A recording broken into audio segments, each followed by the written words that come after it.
नमस्ते दोस्तों, मैं आज आप लोगों को बहुत ही प्यारा नट का गीत सुनाऊंगी। अच्छा लगे तो लाइक कमेंट सब्सक्राइब करना मत भूलिएगा। सॉरी, मैं नहीं सुनाऊंगी, मेरी भाभी सुनाएंगी, बैठी हैं। तो मैं अपने मायके आई हूँ तो मेरी भाभी आज सुनाएंगी, मेरे साथ आई हैं वीडियो पर। और इनके लिए लाइक सब्सक्राइब तो बनता ही है, आप लोग करना ज़रूर लाइक सब्सक्राइब। और कमेंट में ज़रूर बताना कि हमारी भाभी बहुत ही प्यारा गीत सुनाई है या नहीं सुनाई हैं। नैहर के चतुर सयानी अकिल ससुर सबसे माँ भुलानी।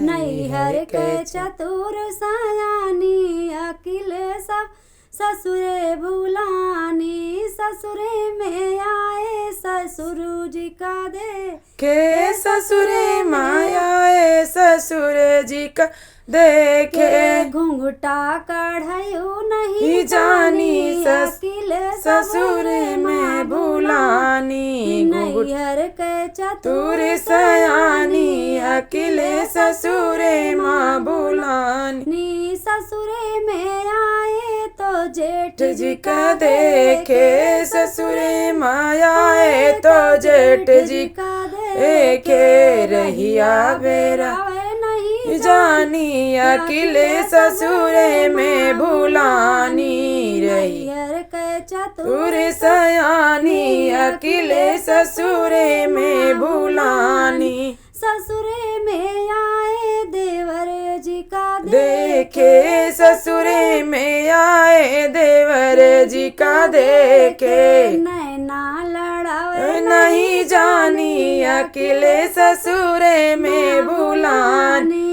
नैना लड़ावे नहीं जानी अकिले ससुरे में भुलानी। नैहर के चतुर सयानी अकिले ससुरे में भुलानी। ससुरे में आए सजन जी का देखे। ससुरे में आए सजन जी का देखे। सजिया सुता नहीं जानी अकिले ससुरे में भुलानी। सजिया सो नहीं जानी अकिले ससुरे में भुलानी।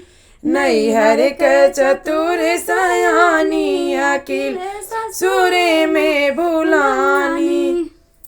वही जौन गाना